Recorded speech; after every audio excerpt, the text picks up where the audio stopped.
One, two, three. Hello, everybody. Welcome. We are back to the fourth scientific congress, Education 3000 and Neuroscience, with a very special guest. Really, I'm so happy, Dr. Walid, we are together today, and with a very good subject. I want to tell everybody that Dr. Walid Khairallah, is it correct? Khairallah. Khairallah. Khairallah. It's His okay. doctor in medicine is an endocrinologist and Yes. specialist in diabetes, nutrition, and metabolism. Yes. And I know as well a lot of to do with all the children and education because you help us a lot in Lebanon. And you are the director of the Green Clinic in Beirut, Lebanon. So welcome, doctor. Thank you for your time. Thank you, dear Nora. And please, it's all yours. I'm very happy to be on your Congress. My biggest passion is education, in fact, and I think the world can only improve through the right type of education. This is my dream and my passion. So I'm very happy to be talking on this Congress, especially that it tackles the issues of the brain and the brain of the children's brains. So in my practice, it's not limited anymore to endocrinology. I see a lot of cases that are what we call metabolic cases. Usually metabolism, people think it's only weight loss, but metabolism also could be linked to metabolic defects in the brain or in the body, in the cells. So what I deal with, for example, through my practice, which is basically what's called now functional medicine, I deal with a lot of cases of attention deficit hyperactivity disorder in children and in adults. And I deal a lot also with autistic children on the autism spectrum disorder, on the autism spectrum. And frequently parents come to me and they ask me about the therapies they've been doing, like giving to their kids, such as speech therapy, like occupational therapy, applied behavioral analysis, all kinds of therapies like that. And what I answer them is my reply would be that, in fact, all these therapies are very, very important. They're crucial, in fact. But this level of work is at the level of software. Like for a computer, is the software. But the real work we need to do on patients, on their kids, is at the level of the hardware. Because when you enable the hardware, then you get better learning, the better capabilities in terms of learning and processing information. And there will be also an increase not only in the IQ, but also in the EQ, because we've seen in a lot of these cases, they have a disturbance in the connection, bonding, and the affectivity and all of that. So we can EQ, emotional coefficient, right? Emotional coefficient. Okay. For the translator, we are translating in Spanish. Yeah. Thank you. So it's very important to work on both. For example, we know that a lot of these kids, their oxytocin production is affected, and oxytocin is the hormone of bonding and social bonding and connection and being affectionate and all of that. So when we improve the functions of the brain, then the brain can be more receptive not only to information but to social bonding and to language learning. And in fact, we've seen that there's a lot of commonality between language learning and social bonding, because ultimately they're the same. Language is for social bonding. So a lot of commonalities in the pathways at the level of the brain, like such as, for example, like what I mentioned now, oxytocin as a neurotransmitter or hormone in the brain. So this is how I approach it. And I tell them that we need to work on the hardware. And there are cases where they've been working with speech therapy and occupational therapy for years with some improvement, but nothing like spectacular. And once they follow the proper diet and detoxification of the body and the brain, they end up with a quantum leap in terms of improvement and in terms of learning. The mothers, we have a lot of testimonials from mothers who noticed that. Unfortunately, a lot of what we call conventional doctors still are not on that page, in terms of treatments, because of the pharma-driven approach. It's either medication or some therapies and nothing related to nutrition. There's very little nutritional education to doctors. I had to re-educate myself in nutrition because you don't get the nutritional education. I mean, enough nutrition education at the medical school as a doctor. So I had to do my own training. I mean, self, but also training in certain institutions. And I had some training also with Natasha Campbell McBride, for example, on the GAPS diet, which is gut and psychology syndrome diet, which is inspired from a very old diet called the specific carbohydrate diet that's meant to heal the brains, also the guts and the brains. And she focuses a lot on the gut-brain relationship.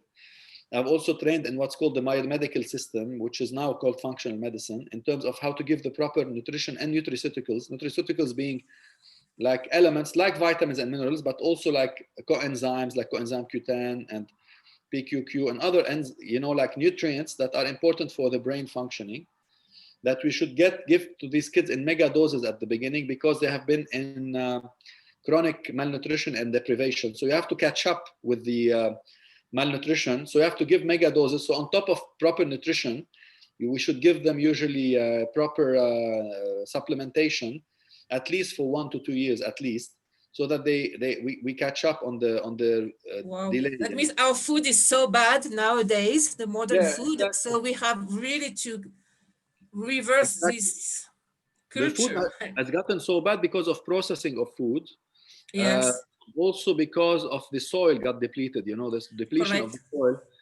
soil. For example, I've done research on the people who are centenarians, the areas where they have the biggest centenaries. In fact, what's common is between these people, it's the type of soil, they live in certain soil conditions, where it's glaciers, for example, Vilcabamba in South America, in Ecuador, or other places in Bolivia, for example, or in Sicily, or in Sardinia, or Greece, different places. There are certain commonalities, and a lot of these people, they have a very rich soil in terms of minerals. We'll talk about minerals later on.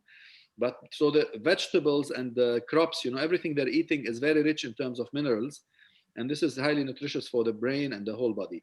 And it keeps them in good health. Unfortunately, also, we tend to now eat vegetables and fruits that have been plucked ahead of ripening, before they get ripened, Correct. because they're trying to increase their shelf lives and they want them to ripen, So a lot of it is imported or transported, it's not 0-kilometer policy. So most people are eating like foods that are still not very rich in their nutrients because they didn't get ripe.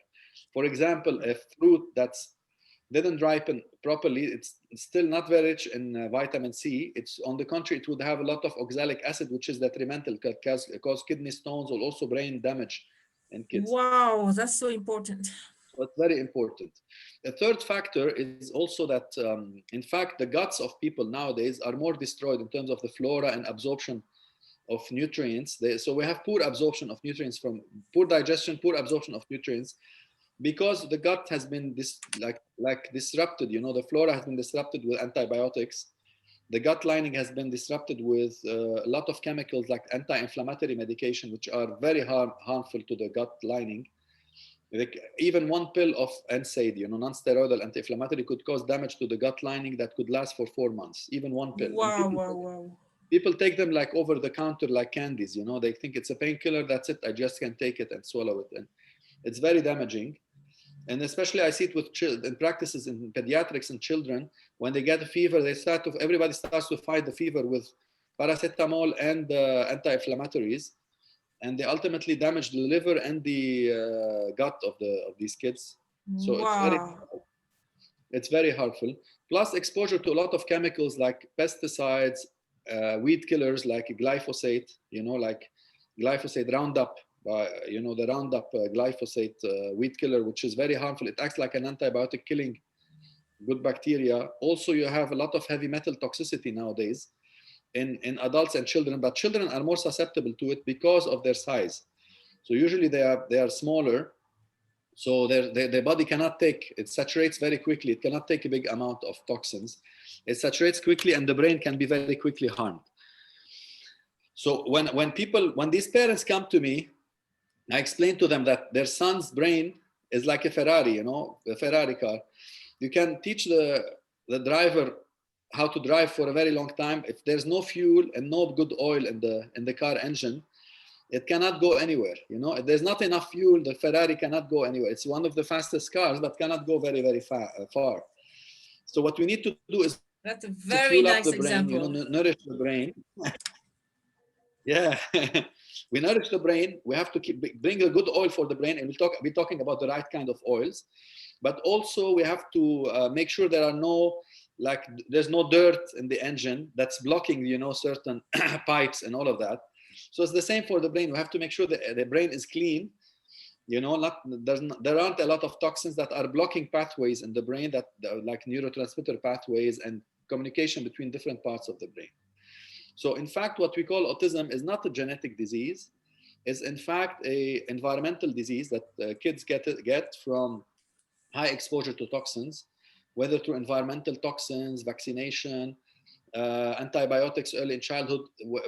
Children born by cesarean section, they don't get the good bacteria from their mom, so they're very susceptible to inviting in their guts a lot of bad flora, bad microbes, like fungus, because in the air there's mostly fungus, there's bad bacteria, so they invite them because there's no protection in the gut, and they end up with the wrong kind of flora.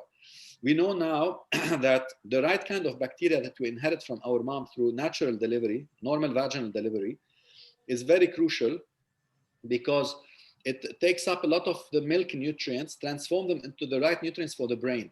So these bacteria, they know what to make in terms of nutrients for what the brain needs from the gut. So kids who don't have that, they will get nutrition, but they're not getting all kinds of nutrients that the brain needs. You know, a lot of the B vitamins and a lot of nutrients that the brain needs. On the contrary, when they have the bad bacteria and the bad fungus, they end up with a lot of toxins coming into the brain, and this will disrupt the brain functions. So it creates brain inflammation.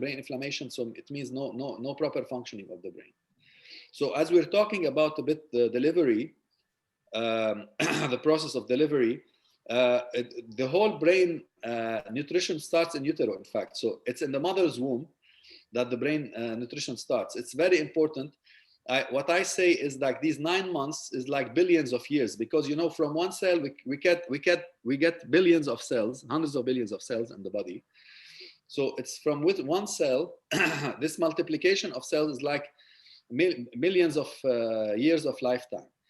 Okay, so it's very important what the mother eats in these 9 months. And the brain, we know that it starts to develop starting the 3rd week of gestation. But the biggest development of the brain, it almost triples its size in the 3rd trimester. So it's a very major increase in the brain size in the 3rd trimester. So what the mother eats is very, very important. That's why everything I'm going to discuss applies also to the mother, because when she's pregnant, because she has to be eating properly. In the old days in tribes, they used to feed the mothers when they want to get pregnant. They used to feed them with a lot of good fats, especially omega-3s, from seafood like shellfish, shrimps, and salmon. Unfortunately, nowadays, these because of the pollution of the seas, of the seawaters, it's a lot of toxins also involved in these. And recent studies on and consumption of like seafood and salmon, because of the farming and the pollution of the seas and all of that, has been shown to be anti-fertility and and toxic, in fact. So we've modified the environment to such an extent within 100 years that now it became like what was the best is now one of the worst, which is seafood. I mean, I'm not totally against the consumption of seafood, but it has to become coming from a very clean environment. Clean. And ideally, in that case, doctor, the mother, how can they get their omega-3, 6, 9, whatever? So ideally, what I do, I give them purified omega-3s and supplements. That's why we have to resort to nutraceuticals and supplements in these days because of pollution. So I give them DHA and EPA, but mostly DHA because it's more from the constitution of the brain. So it's a DHA dominant omega-3 supplement. So DHA and EPA are 2 types of omega-3s. DHA is mostly structural, and EPA is mostly functional. But at the start of the brain formation, we need more structure, and the function would come later. So we give both, but mostly focusing on DHA. So can you help us with the translation? Is DH? I didn't get the. Sorry. Docosahexaenoic acid. It's too long of a word. So it was DA. DHA. DHA, and the other one? EPA. DPA. Okay, No, we got it. We got it. Thank you. EPA, like Elliot. Elliot, Pope, Alien, EPA. Okay. Eicosapentaenoic acid. EPA. Yeah. And EHA, correct? And DHA. No, DHA and EPA. DHA. DHA and EPA, yes. Okay, we got it. Thank you. So the brain is what's important, very important for the brain is to have the right kind of fat for the brain. It's not only omega-3, but it's also, most of the brain is saturated fat. So we know that the brain, 73% of it is water, but from the remainder 27%, which is the dry mass, like 60% is saturated fat and cholesterol. So it's important to eat, it's fat in general, sorry, fat, but mostly saturated fat. So what constitutes the brain and the brain cells mostly is saturated fat and cholesterol to give stability and good communication in the brain. That's why it's important to eat the right kind of saturated fat. Traditionally, organ meats, eggs, all of that, meat in general, wild game, even fish, chicken, all of that, they have saturated fat and a little bit of other fats, monounsaturated and polyunsaturated. Unfortunately, nowadays, there has been for the past 50 years a shift because there was a big scandal, in fact in the 50s and 60s there was a big attack from it was all fabricated attack on saturated fats based on the wrong studies, saying that they cause heart disease and they're bad for the body and all of that. And it was fabricated because in fact the whole the research was pointing towards sugar as a very harmful nutrient on the cardiovascular disease. Uh-huh. So the food industry in the US paid the two Harvard researchers the sum of $25,000. There was a nice article 4 to 5 years ago in the New York Times where they unraveled the mystery behind, they investigated the whole thing and they discovered the truth behind it. They paid them to say that it's not sugar, it's fat, in fact. And of course, there's another PhD, Dr. Ansel Keys, who did the wrong studies. He used to work for the Pentagon, and he did the wrong studies. He used, instead of using on mice saturated fat like coming from animal food or ghee, for example, or butter or whatever, he took polyunsaturated soybean oil and he hydrogenated the soybean oil to make it saturated. So he created what's called now hydrogenated oil or trans fat, which now creates inflammation. And he did all the studies using it as a surrogate of saturated fats from animals. So instead of using saturated fats from animals, he used a surrogate. That's not the right surrogate, but he called it saturated fat. And he went on TV, national TV, and he said saturated fat is a cause of heart disease and cause of the plaques in the heart and all of that. It's totally false. There are hundreds of studies showing that saturated fat from liver, from ghee, from butter, from even lard, all of that, they are more protective for the heart, even more protective than olive oil. We know that olive oil is more healthy. So there are a lot of studies on that. And in fact, for the brain, this is what we need. This food for the brain is saturated fat. So when we feed kids saturated fat, their brain functions better. This is very essential nutrient for the brain. And the mothers have to be also feeding on saturated fat throughout the pregnancy. So it's very, very important to eat that. So it could be egg yolks. It could be whole egg, but egg yolks are the most important because egg white is mostly protein. So egg yolks, they have a lot of phospholipids, which are important for the brain. They're rich in B12, which is important for the brain. And other nutrients, vitamin A and a bit of vitamin D and all of that. And a lot of B complex vitamins, we're gonna tackle that. So egg yolks are excellent for the brain. Organ meats are excellent for the brain. So it's very important that kids are given organ meats at least once or twice a week. In all traditional societies, in the healthiest tribes and societies, they have been consuming organ meats and bone broth, and bone marrow, they eat bone marrow and all of this. This is full of good protein, good fat, lots of nutrients like minerals and vitamins. So it's very dense nutrition, very important to eat dense nutrients. Of course, a lot of people would think that liver, for example, as an organ meat is not healthy because the liver is the detoxifying organ. But in fact, if you get liver from a healthy animal, it's very healthy.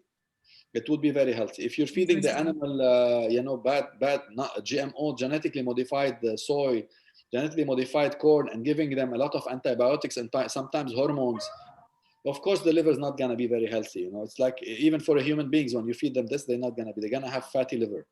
But when they're grass fed, the animals are grass fed and they're eating proper nutrition, and then there's no issues. There are no issues with that.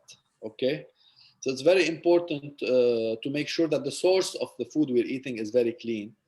And there's a big call to all humans around the globe to go back to the traditional ways of farming and taking care. We don't have to eat liver every day. It's once a week. We don't have to be like excessive eating steaks, like big steaks every day. We can cook vegetables with a little bit of meat, every day, like the usual traditional foods. In fact, traditional foods are the healthiest, because they've been like throughout the process of selection for hundreds, if not thousands of years. So the ways our ancestors started to prepare food and cook it, and it's very important. So a lot, for example, talking about spinach, which is a lot of people want to eat it because of papaya. It has a lot of iron. In fact, it doesn't have so much iron. It has iron, but it's not the richest source. That a lot of people say, like, when you want to eat spinach or dandelion, you don't need to boil them and throw the water. This is what most people say nowadays. But in fact, our ancestors used to boil them and discard the water, because when they boil them and discard the water, they get rid of anti-nutrients like oxalic acid, which in fact don't let us properly absorb iron or calcium or magnesium from the foods. So it's important always to listen to how, combine science with traditional food habits, and of our ancestors, because this is very, very, very important to keep these traditions, because been there for like I said, hundreds of years, if not thousands of years. And it's a lot of, I always get surprised. For example, in Mexico or like Central America, or certain tribes in the southern parts of the United States, the preparation of corn, they traditionally use it. They soak corn in lime water. Okay.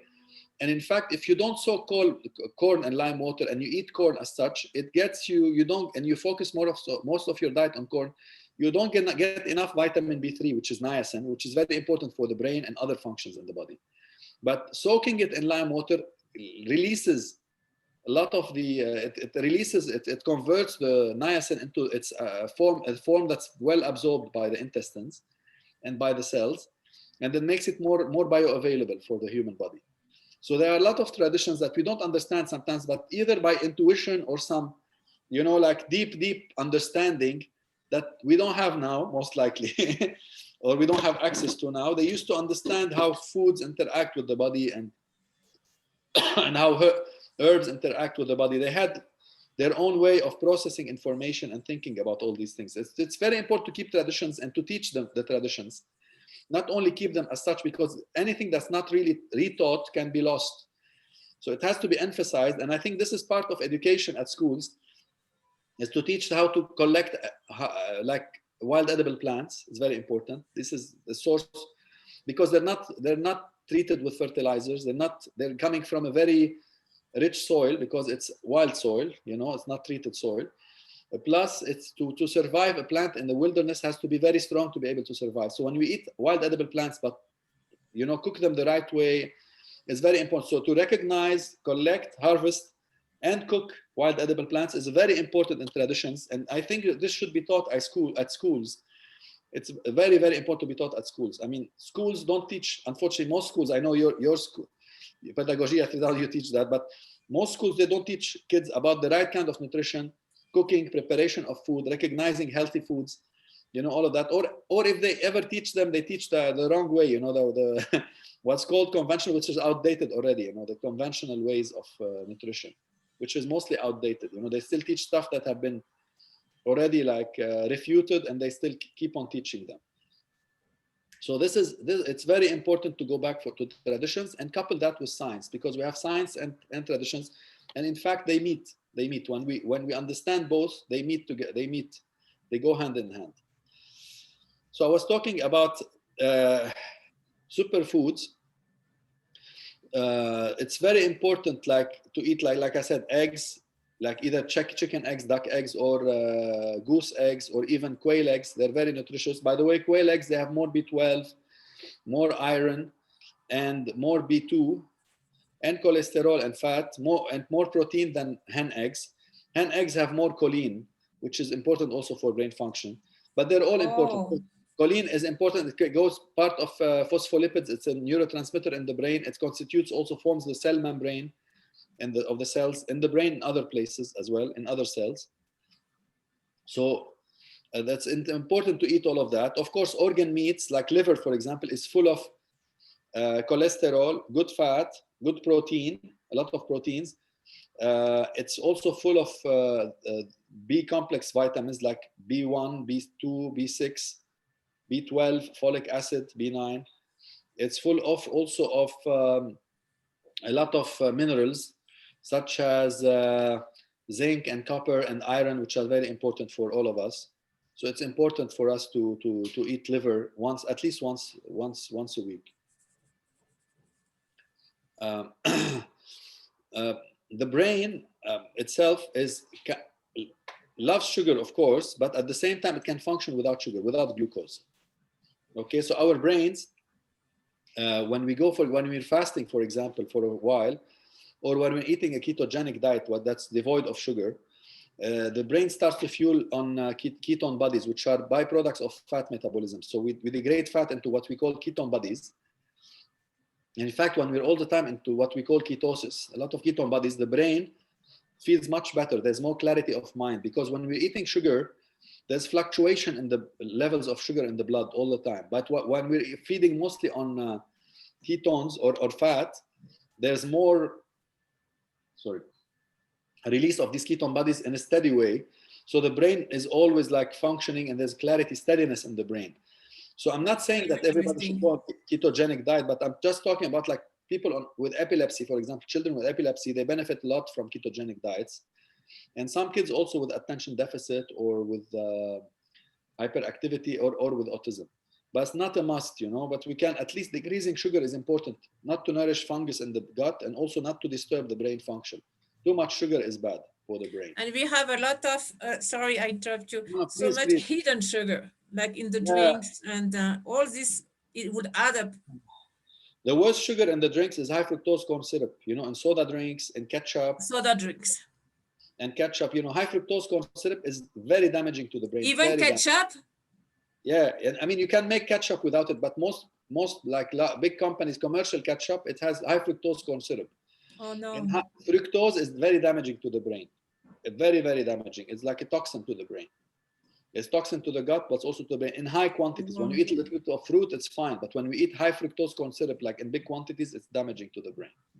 So you would say that processed food is damaging in general, if you want some guidelines?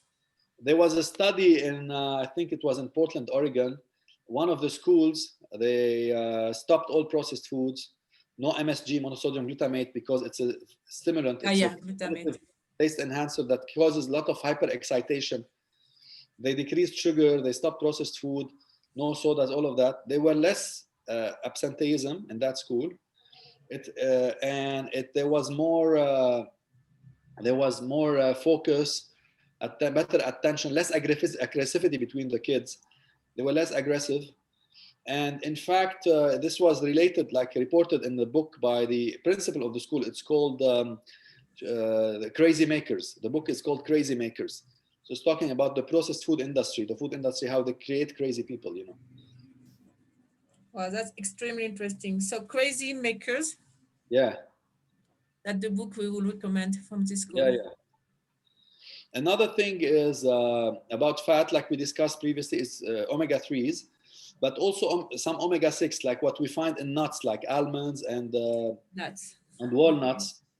You see, a lot of people say that walnuts look like the brain. In fact, they have a type of omega-3 called ALA, alpha-linoleic acid, and there is also in it a lot of omega-6 that are good omega-6. Not all omega-6 are good, but some of them are good, some of them are bad.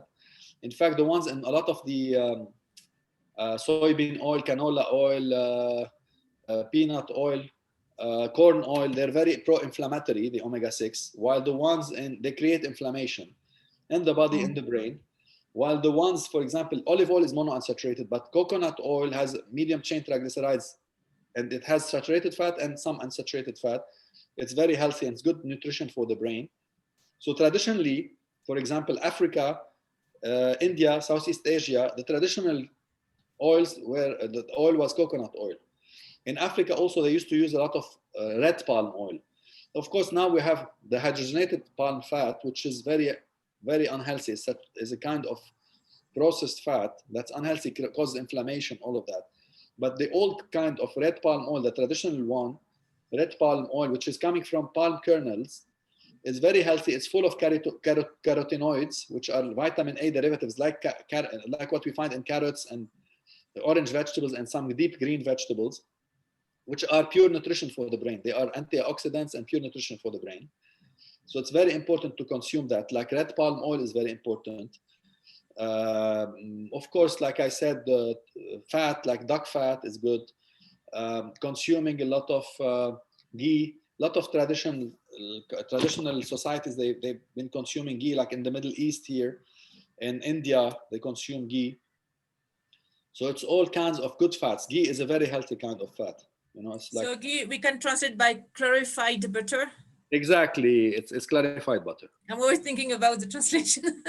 Yeah. It's clarified butter. Wonderful. In terms of protein, of course, we need enough protein in the food, and can come from meat, but also beans. But of course, beans, they're not easy to grow. They have to be soaked over 3 days to be able to, and sprouted a bit, soaked for 1 day and sprouted over 2 days to make them more digestible, because we don't digest them properly. We don't have the enzyme to digest beans properly. But if prepared in the right way, they can be fine. So another category of nutrients that's important for the brain is the vitamins. So type of vitamins. So vitamins. Sorry, one moment. One moment.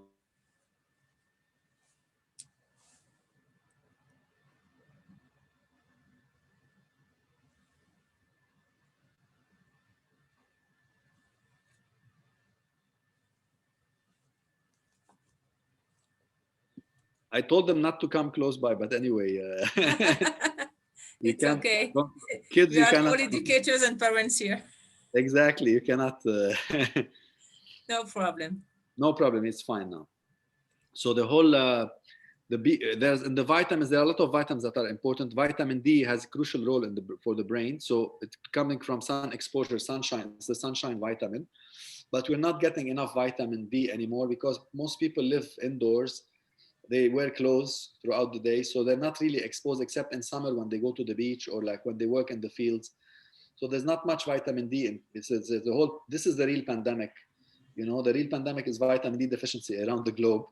Wow. And vitamin D has been linked to a lot of problems, including like in elderly, Alzheimer's, Parkinson's, lots of kinds of cancers, vitamin D deficiency. So when we take enough vitamin D, and autism as well, vitamin D has 3,000 functions. Big part of it is synthesis of different proteins and hormones. So it's a very important factor for a lot of functions in the body, and it helps with the proper functioning of the human body. But ideally, we should supplement with vitamin D after doing a test. And usually for children, it should be between 800 units, can go up to 3,000 units. In adolescents, we can go up to 4,000 or 5,000. Wow. So it's so important. Very, very important. And vitamin D has a big role in calcium absorption and phosphorus absorption. Both calcium and phosphorus are important for the brain as minerals. So we know phosphorus and calcium play a big role in the function of the brain. Phosphorus in the formation of the brain cells and the brain membranes, the brain cell membranes. But calcium is for secretion of neurotransmitters, very important, to secrete neurotransmitters and for cellular communication in the brain. So both are very important. Vitamin D is a major factor in absorption of calcium and phosphorus by the gut in the human intestines. So vitamin D is very important. Vitamin A, which comes from as vitamin A from either meat, eggs, or dairy, good quality dairy or liver. And the other factor is provitamin A comes from vegetables, like I mentioned, carrots and orange vegetables and deep green vegetables, provitamin A. But usually, I mean, not all people can convert provitamin A into vitamin A, so it's preferable to get the source from animal food. It's easier. It's easier to be absorbed by the body. In terms of other vitamins that are very important for the brain, is the B vitamins. Most research throughout the years have had focused on B6, B9, which is folic acid, and B12. But we know now that also there's a big role for other vitamins like B1. We know like B1 deficiency causes beriberi, severe deficiency. Beriberi has been known, like this is how they discovered vitamin B1 initially, and they called it B1. It was one of the first vitamins to be discovered. And it causes beriberi, which is a syndrome that could be also manifesting as psychosis. So people can get psychosis and they didn't know why.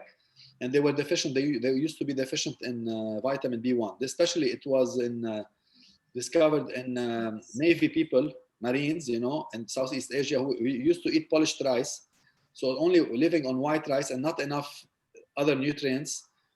And when the chicken had the same disease when they gave them white rice, when they gave them whole grain rice, in fact has B1 in it, and they recovered from this madness, you know, beriberi, which is psychosis, type of psychosis.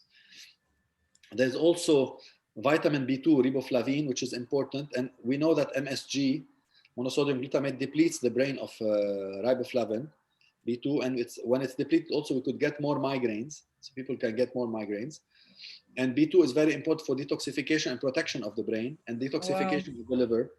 So it's important. It helps, goes hand in hand with B12 and folic acid in what we call methylation process in the body, which is sort of calming down certain functions of the brain so that the brain can focus more. This is called methylation. So they all play a role in that, B2. We have also vitamin B3, which is also called niacin. And niacin is, especially in the form NAD now, is very important for the brain function. And we know that there's a disease called pellagra that manifests as one of the manifestations of it is also psychosis. So like madness due to vitamin B3 deficiency. And there's a big credit to Dr. Abraham Hoffer, a big researcher in psychiatry, who identified, who could do studies like showing that you could reverse psychosis and schizophrenia and other disorder like bipolar disorder in a lot of people by megadosing the brain on especially niacin, vitamin B3, together with vitamin B, all other vitamin Bs like B complex, together with magnesium and vitamin C and vitamin D and other nutrients. You know, he has a whole protocol, which in 2 out of 3 patients, like alcoholics or addicted patients, also they can recover from their addiction. The idea is when you nourish the brain by megadose of vitamins, you're giving the raw material for the brain to produce its own neurotransmitters. And you're giving the brain a lot of raw material so that it can produce enough neurotransmitters and function properly. So this was the whole idea. It's called the Hoffer protocol by Dr. Abraham Hoffer. So doctor, one question, is it a good idea to supplement with all the Bs if we can't find it in the food? Yes. Because if it is so important, how can we do it? It's better to give a B complex. B complex is easy. B complex vitamin has to be a good source. Ideally, there are vitamins online, for example, that can be bought that are coming food derived. They are food derived B complexes, and it's even better than synthetic. Yeah. In terms of other vitamins, vitamin C plays a big role in terms of synthesis of neurotransmitters in the brain, but also a big role in protection of the brain from toxins. So detoxification and protection of the brain. So vitamin C. And together with an acetylcysteine, which is another nutrient that increases, that's a precursor of what we call glutathione. Glutathione is very important antioxidant and detoxifying agent in the body, which is important for brain function, liver function, skin function, lung function, and kidney function. So it's what I call the universal detoxifying agent. So when we give vitamin C and acetylcysteine, we help the body protect itself from all these harmful toxins we are exposed to nowadays because of the modern lifestyle and industrialized lifestyle. So when we're talking about that, it's important to mention what are different toxicities that the brains of these kids are exposed to. Pesticides are very important, and especially that they're spraying heavily, a lot of, a lot of the fruits and vegetables. There are certain fruits and vegetables that are not sprayed heavily and others that are. So it's called the dirty dozen, the ones that are, heavily sprayed, and the clean 15, the ones that are not very sprayed. And in between, they're moderately sprayed. But it's better to check it every year, the clean 15 and the dirty dozen, to make sure, especially with the dirty dozen, not to give it to our children. There was a very interesting study long ago. I mean, there are a lot of studies on pesticides, but one spectacular one on the Pima Indians in America, Southern America. Uh-huh. So in the Pima Indians, there's the same genetic background. So it's the same tribe, same genetic background. So it's not about genetics. They were the Pima Indians, they live on the mountain and also in the valley. Okay. And they gave children living on the top of the mountain and the ones living on the base of the valley, like deep in the valley, they gave them to draw the face of a human being, a human face. And the drawing of the ones on top of the mountain was like perfectly well, round and the normal features and recognizable. The ones down there, down the hill, they were very like, like distorted figures, distorted face. Uh-huh. And when they did measurements on the quantity of the pesticide in their body, in fact, the ones living downhill had much more pesticide content. Oh my God. Because why? Because when they spray pesticides in the agricultural fields, water would bring this, like rivers, bring it from up down. So there's a higher concentration in the water and in the soil of pesticides in the ones, and it's very detrimental to brain function, because we know most pesticides, in fact, how they act is by inactivating certain neurotransmitters in the nervous system of these insects. This is how they kill the insects. They kill them by inactivate. They cannot breathe anymore. Of course, if we're not taking a very high dose, we're not gonna die of dysfunction of the breathing muscles, but it will still affect brain function. So it's not black, but it's gray. It's not black, it's gray, but it's still gray. So it's important to avoid pesticides as much as possible when we feed our kids, especially in the mother's womb, and the breast milk as well. There's a lot of studies showing that breast milk is also can secrete the pesticides also in it if the mother is not eating properly. So it's important for the mother to feed properly when she's pregnant, she's breastfeeding, but also ultimately the kids also should be fed properly and go more for organic, no pesticides, or non-harmful pesticides that could be like natural pesticides. So going back to these kinds of practices is very important, and it's all feasible. It's nothing. They claim every time that, we cannot be productive. On the contrary, it can be very productive if you know how to grow. It's monocropping, for example, is a big issue. When you grow all one kind of crops on the field, there's no protection anymore. There's depletion of certain nutrients and there's no protection. The plants grow in the wilderness like together, and one plant protects the other. Right. So there's a lot of mutual interaction. Yeah, polyculture. So protection is very important. So going back to traditional ways of farming is very important. Polycultures, multiple crops together. Multiple crops. And there are books that talk about the best associations and the best associations. So this is very important. Other toxins I mentioned is also heavy metals.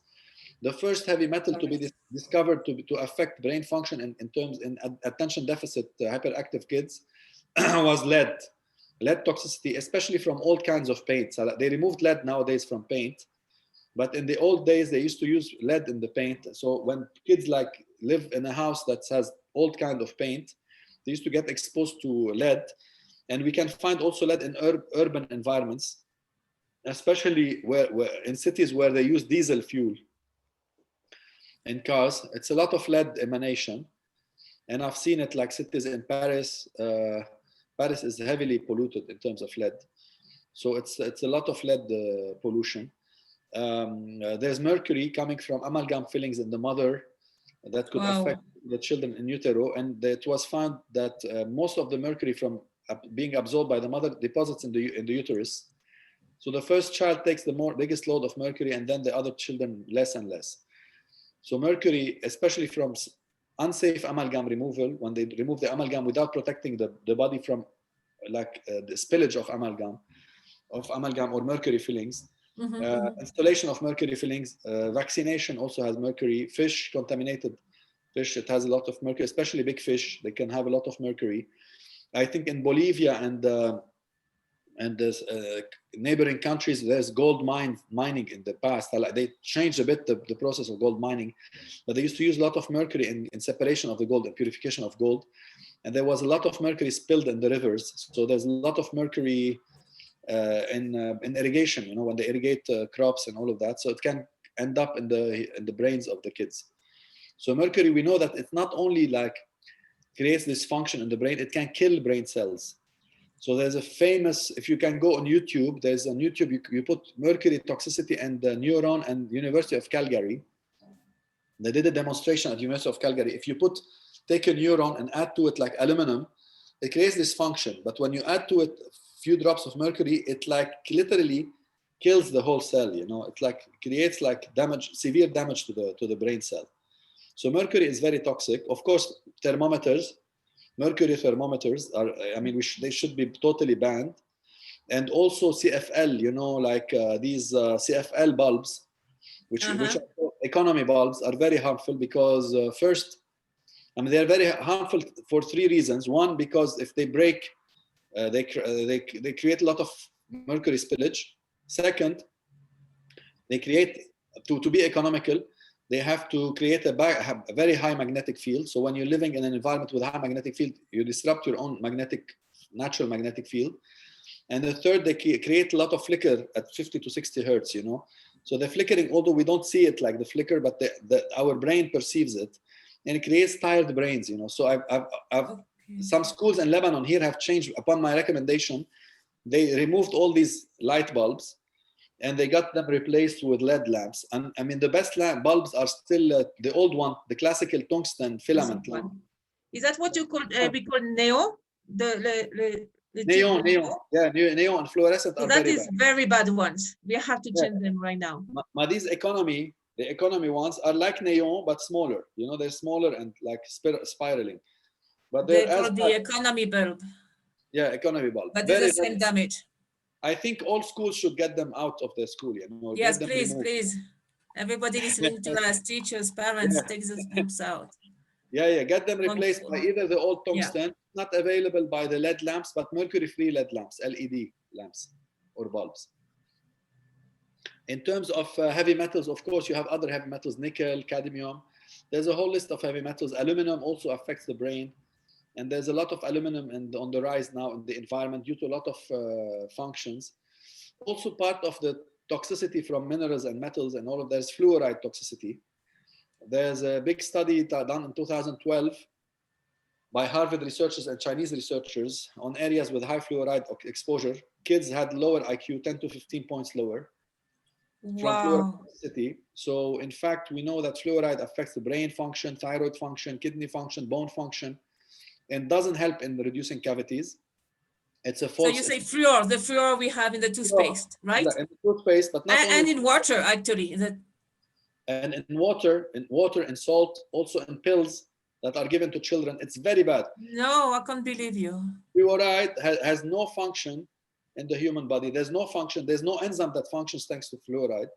So it was just a creation, pure creation in the end of the 1940s because the aluminum cartel in the US wanted to get rid of fluoride because it cost them a lot of money to dump it in the environment. So they want to get rid of it. So they tried to put it as something, as a treatment for bones. In fact, it used to make bones thicker, but break faster. So on X-ray, it looks like the bone is thicker, but they become more brittle and they break faster. So it kills the bone. And the same for the tooth. And it does not protect against cavities.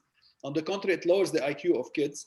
And it also calcifies the pineal gland. For people who understand what the pineal gland does, like in all societies, all traditional shamanism, all of that, they call the pineal gland the third eye. In fact, the pineal gland from within looks like a retina inside it, and has a lot of similarities between it and the retina and the eyes. And in fact, it secretes a lot of peptides that regenerate the brain while we're sleeping.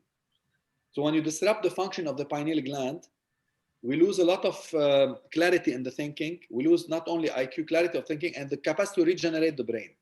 Because we regenerate brain cells during sleep. And it's important to have deep sleep when we're sleeping, you know, because there are phases of sleep, but the most important phase of sleep is deep sleep or stage 4 sleep. And so if the biological clock is disrupted because of fluoride, then we don't go properly into deep sleep. Second, there's also an impact of food allergies. For example, people who have gluten intolerance or dairy intolerance, this inflammation creates airway inflammation.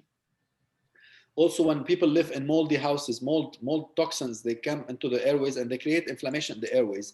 And this airway inflammation thickens the airways. When they got thicker, it becomes narrower. You know, the lumen of the airways becomes narrower. And when we go into sleep, in fact, the muscles, all muscles in the body lose their tone. When we go into deep sleep, all the muscles relax. And if the muscles of the airways and the tongue, they relax and the airways are narrower, tighter, then when they relax, they block the airways. The airways are totally blocked. And then there's no oxygen coming into the brain. So the brain orders itself, you know, it gets itself out of deep sleep. So when kids don't get into deep sleep, and you can, you know, see that a lot of kids who have restlessness at night, who snore a lot at night, who have like bad breathing at night. Yes. They can be hyperactive during the day or attention deficit. They can have attention deficit because when you don't go into deep sleep, you don't really like anchor your memories. You don't go, like you cannot focus throughout the day because it's not non-restful sleep. It's like you haven't really slept. You wake up, but you haven't really slept. And remember yourself, if you haven't like had a white night, you know, like overnight working, the following day you feel like you're wired, but at the same time you cannot properly focus. Yeah. Okay. So this is what happens to kids also have inflammation in the gut due to certain food intolerance or certain toxins or from the environment that have inflammation in the airways. So it's important to keep that in mind for all of these kids. So fluoride, as I mentioned, should be banned totally. Don't let it into your kids' lives, you know, because it, like I said, it lowers the IQ. We want kids with higher IQ and EQ. Finally, the toxins from the gut, you know, like I mentioned, it's a lot of, like when we have parasites or fungus or bad bacteria in the gut, they can secrete toxins that can affect brain function, right? Brain function, plus they can steal nutrients from the food we're eating. So instead of us getting all the nutrition from the food we're eating, they can come and ferment these foods and release toxins instead, and they consume some of the vitamins. So it's important to have very healthy intestines. And I used to work, for example, one of the treatments I give to kids is olive leaf extract. And one time I was telling a family, like the parents, that were gonna give their kids, their child, olive leaf extract to detoxify the gut. It's one of the treatments, not the only one. And they told me, the father told me that in his village long ago, for kids who had speech delay, they used to give them olive leaf extracts, you know, like they used to boil the olive leaves and give it to these kids who had speech delay. So probably someone knew about it, but they didn't know why they did it. You know, they didn't know that it has to do with. So interesting. So it's important, like I mentioned, traditions are very, very, very important, you know, traditions. So it's important to protect the body from the toxins and the brain from toxins and to remove whatever toxins have been already into the body, you know, like, so it's a matter of input-output. We decrease the input of toxins and we increase the output of toxins from the body. And to increase the output is vitamin C and acetylcysteine, sometimes organic chlorella and cilantro, coriander, a lot so of would other. You like, yes, that's a question. Would you like to give us a recap of how to detox ourselves as an adult and for the kids as well? Because everybody's going to ask that after such a demonstration of how bad it is. No, our body has its own ways of detoxification. All we need to do is to accelerate it, to help it, you know, to support it. So first, the number one detoxifier is the healthy bacteria in the gut. It's the number one detoxifier. Number two is the liver. So when we support a good flora in the gut through proper fermented foods, like proper fermented vegetables, lacto-fermented vegetables, like pickles, you know, homemade pickles, which are mainly using also cabbage or other vegetables like cauliflower, you know, that have sulfur, because sulfur helps in detoxification. Also, we can use support for the liver, like I said, vitamin C and acetylcysteine, NAC, which help in the production of glutathione in the liver and the brain. This These are one I very have a important. hard time. Acetylcysteine. Acetylcysteine, N-acetyl, Acetyl, comme N-cysteine. acetylcholine. Yeah, but this is acetylcysteine. It's an amino acid, cysteine. Cysteine. Yeah. Okay. And there's chlorella, for example. It has to be organic. Otherwise, chlorella can be dangerous. If it's like raised, it's an algae, it's a seaweed. If it's raised on in clean water, then it's very helpful in detoxification. If someone cultures it on dirty water, then it will pick up the dirt from the water. So you will get intoxicated instead of getting detoxification. So it's very important to focus also cilantro, like I mentioned. Cilantro is very important as a detoxifying agent. Garlic, especially wild bear's garlic, which is garlic leaves, in fact, that you find in the wilderness. Very helpful in detoxification. Of course, there are chemical agents that can be used, but I'm talking about natural. Natural, these are very important. And eating proper food, the proper diet will help you. When you give enough amino acids for the liver and enough vitamins for the liver, it will help in the detoxification process. So it's a global thing. It's a global that we have to address all kinds of deficiencies, but also give support, full support to the body so that it helps in detoxification. So the old recommended, daily allowances of vitamins are outdated, are not up to date anymore, because we don't live in the same world that we used to live in like 50 or 60 years ago. We live in much polluted cities, Correct. much polluted world, more polluted waters. So we have to improve our ways of detoxification by giving more vitamins and minerals and the right kind of nutrition for the body. Minerals are very important, like I mentioned before, calcium and magnesium, but sodium, potassium, it's mostly in most foods. They're important for the brain. Zinc, copper, and iron are important for the brain as well. So zinc and copper and iron. Zinc, copper, and iron. Yeah. Enough iron, enough zinc, enough copper, enough. And like I said, it's an organ meats and meats and eggs and wild game. It's very important to have all of these. And we are closing up the interview, but there's always a question. I can tell you, everybody will ask that. What The is it? importance for the brain, you talk about all those nutritions, but somebody who is completely vegetarian, how can they get their B12, B6, all the Bs you said is so important? How can I get their omega as well when you are a vegetarian person and when your kids wants to be vegetarian too? I used to be vegetarian, and at some point I was vegan and raw vegan, but unfortunately it's not a very sustainable diet. I did it scientifically. It's not very sustainable because you have to eat big quantities of foods like nuts and beans and other like nutrients to get enough amino acids and minerals and fats and all of that. So a lot of people who are vegetarian get more bloated. Even Dr. Weston Price, who did research on all tribes around the world, like most of the tribes around the world, he discovered that vegetarian tribes had a bigger belly and a poorer health.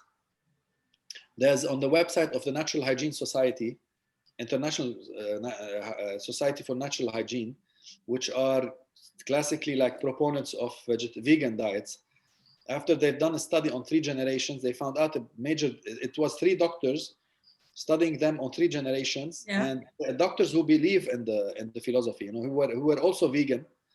They studied them over 3 generations and found out that they are getting nutritional deficiencies and poorer health, poorer dentition, poorer health, and poorer brain function performance.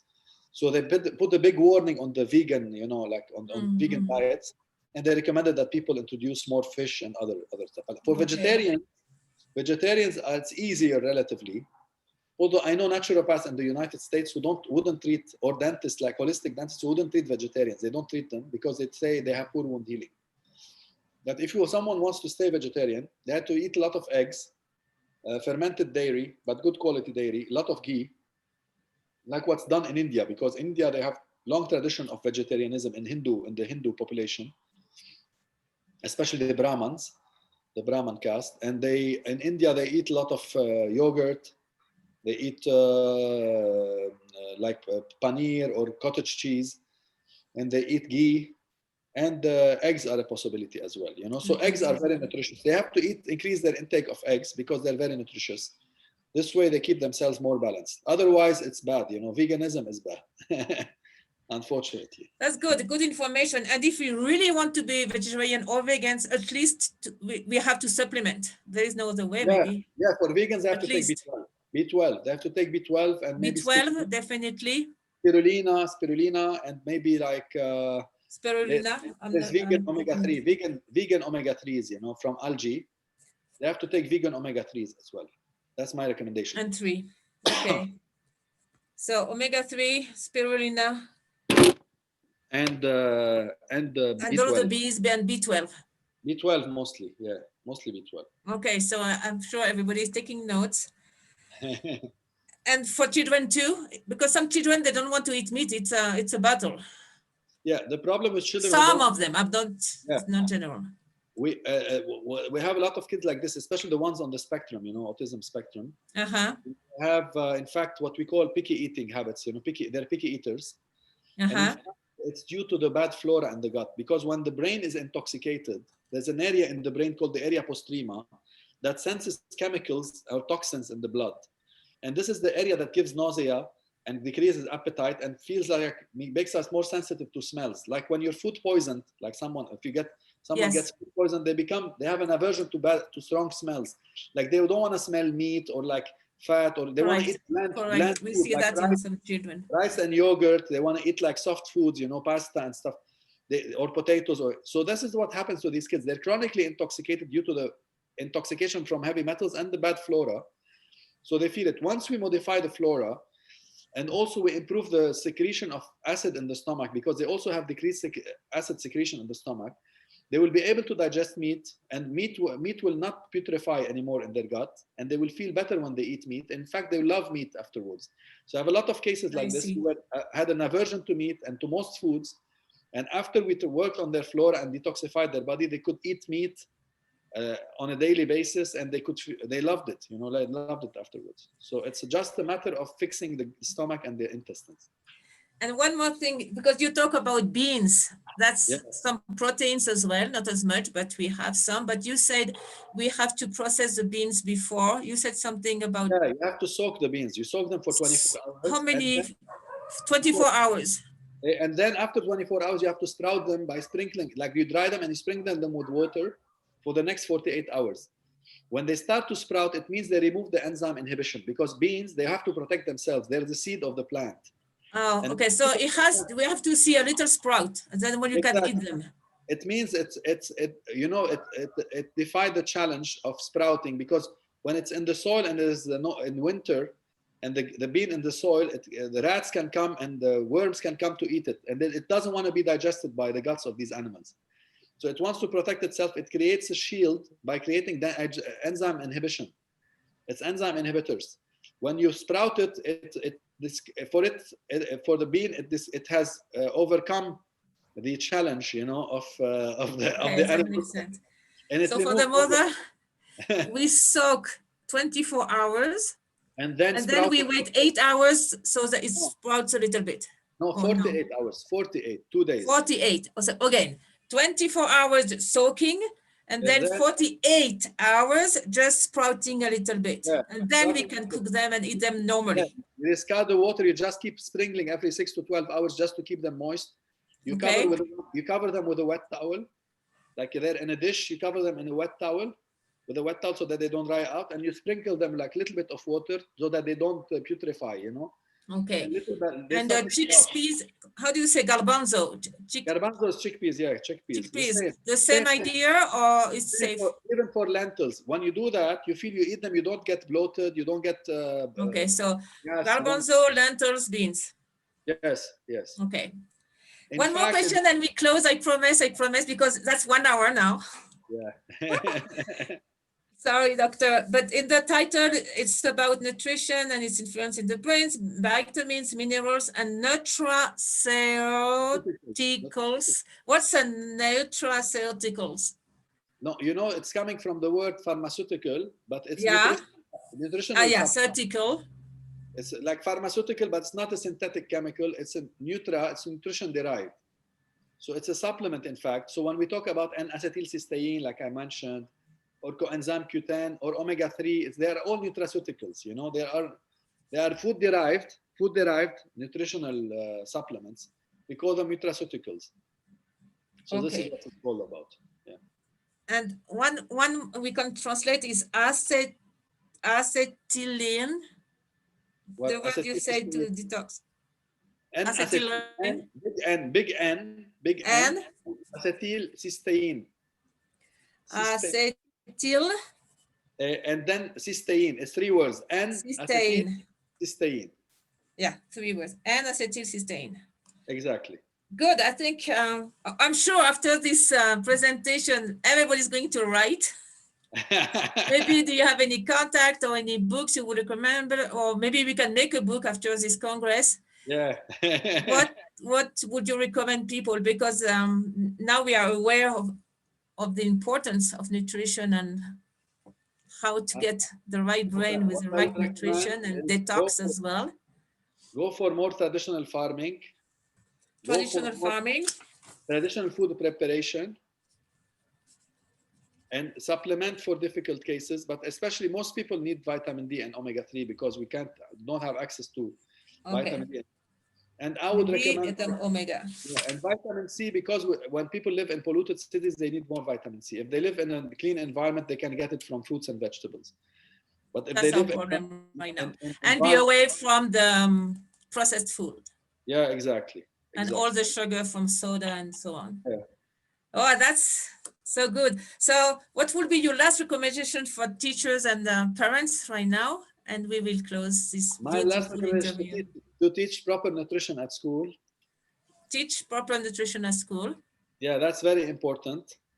And to teach kids also about nature and wild edible plants and the whole, animal lives and all of that. So how animals live. So it's a lot of that, it's about these factors, that are very important. Beautiful. And definitely I would recommend teaching about breathing and posture, good posture. Breathing. Posture, proper posture. Posture, good sleeping, good sleep. Yeah. And exercise is very important also. And exercise. Most of the brain is meant for movement. And in fact, communication between right and left brain is very important. There's the corpus callosum, which is the highway between right and left brain. It has lesions in autistic children. It's affected. When we increase communication between right and left brain, we have a better processing of information and solution finding, and also emotional empathy, and emotional intelligence. So it's important to increase the communication between right and left brain in all these kids through specific exercises, movement exercises, thinking exercises, but also through proper nutrition, because proper nutrition also helps this communication between the connectivity. Perfect. So education in movement, we always say that, but now we know why. Yeah. Thank you.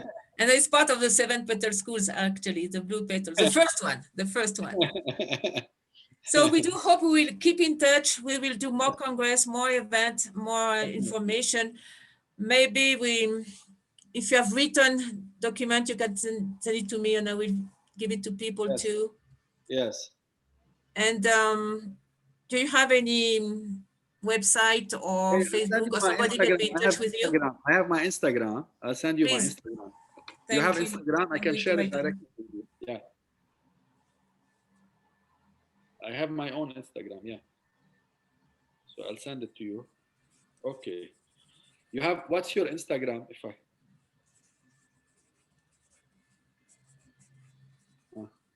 I'll share mine with you. Okay.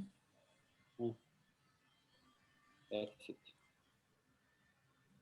So sharing. Which one? I have 3, unfortunately. You have 3? Which one did you find? I can send it to your website if you want. To your WhatsApp, and then from your WhatsApp is safe. Yeah. Okay. Yeah, definitely. I'll send it to WhatsApp. Okay. And I wish you all the best in Beirut, Middle East. Same here to you, with all your big mission. We are all together, actually. We are a big team. Thank you, and hi to your family and to the friends of Beirut. And I left a piece of my heart over there, so I will be back soon. You take Hoping to care. see you very, very soon when this whole madness will end. Yeah. Yeah, Thank definitely. you. Ciao, Please ciao. take care. You too. You too. Bye-bye. Bye, bye, bye.